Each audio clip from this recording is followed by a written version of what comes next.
bakunzi ba Rwose TV ndabaye ikaze mu kiganiro Santé Focus. Uyu munsi twifuje kuvugana ku ndwara yo kwibagira.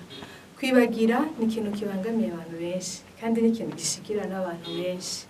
Mbere hamwe twabifashe nk'ibintu bisanzwe, ni ibintu bimenyerewe, umuntu yibagiye n'ibintu bisanzwe. Ariko hari n'abantu bibagira cyane birengeje urugero.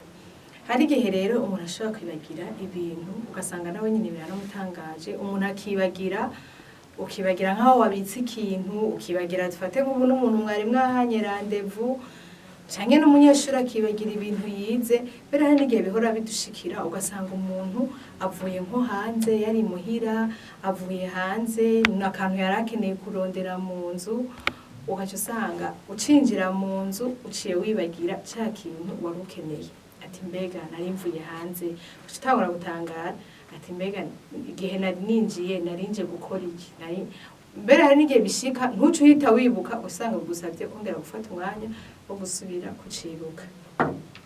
Nico gituma rero uyu munsi twifuje kuvugana kuri ico kintu co kwibagira, tuvyumve yuko kwibagira hari igihe bishobora kuba ari indwara, mbere igashobora no kukubangamira.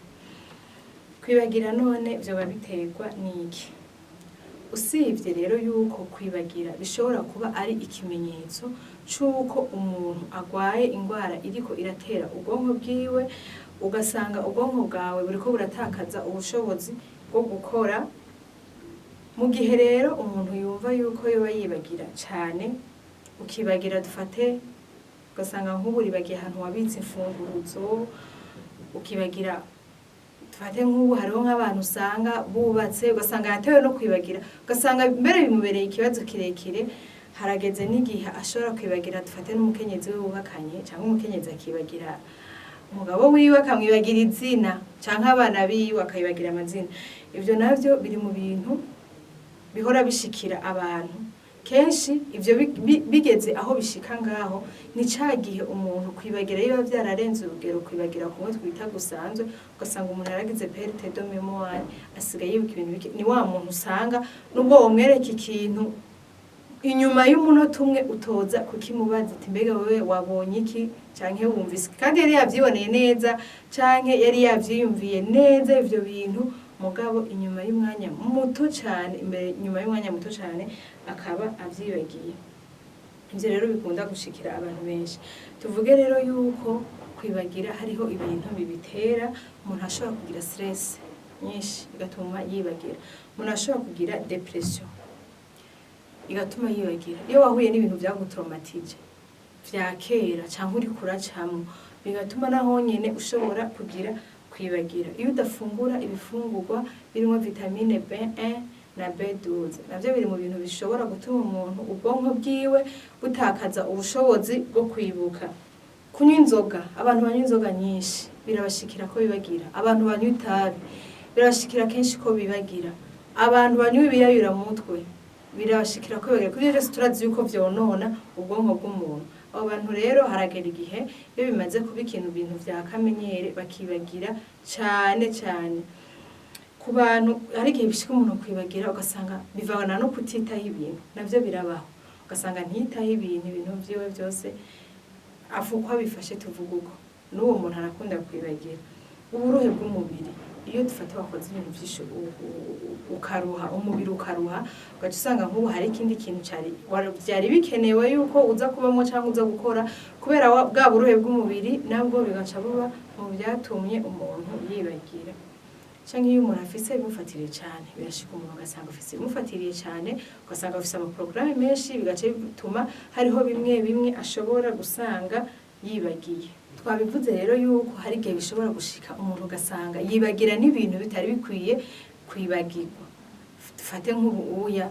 uri nk'umuvyeyi wibagiye ko ufise nk'umwana yonka, muravyumva yuko ibintu biba bitanguye kuba nabi. Ugasanga wagiye ahantu mu mutwe uravyibagiye, canke uribagiye nk'ubu gufungura,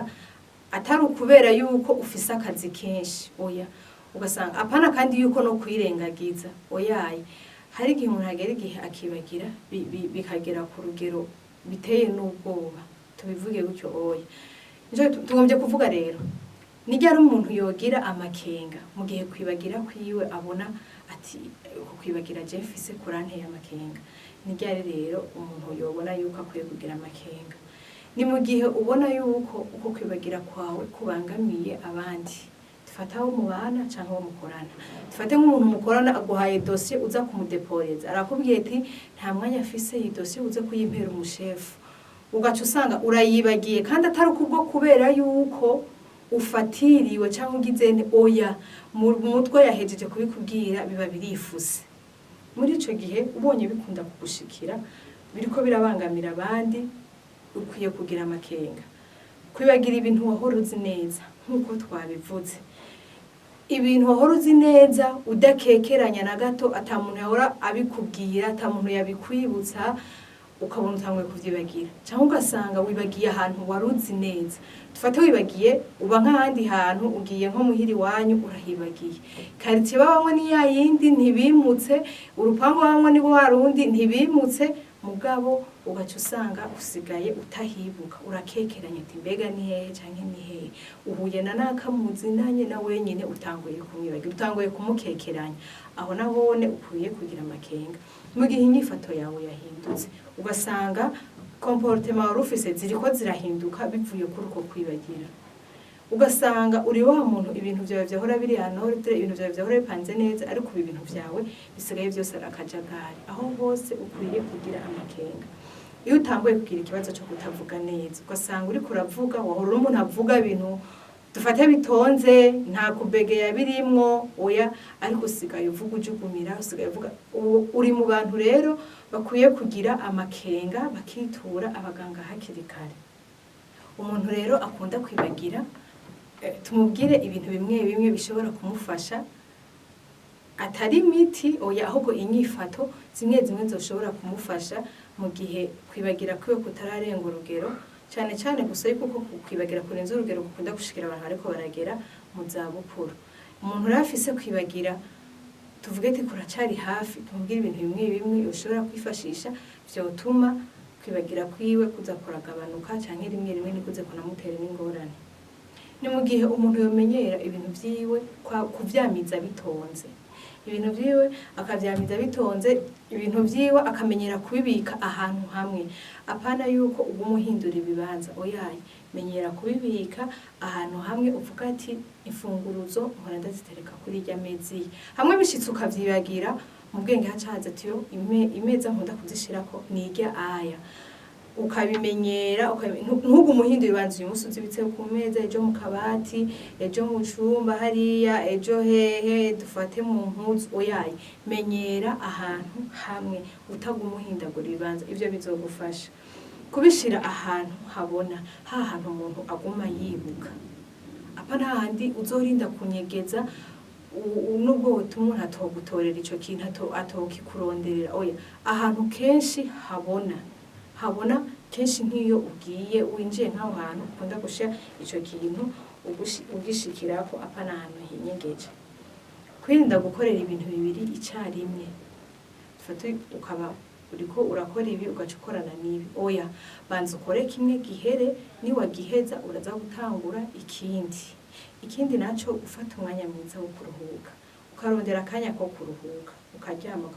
kuruhuka si ukwicara oya kuruhuka no kuryama iyo umuntu aryamye ubwonko bwiwe burabapoza iyo umuntu aryamye akaronka agatiro ntaca twagwa n'ivyiyumviro ubwonko bwiwe buraruhuka hama vyutse ugasubira ugakora neza rondera umwanya rero wo kuruhuka rondera akanya ko kuryama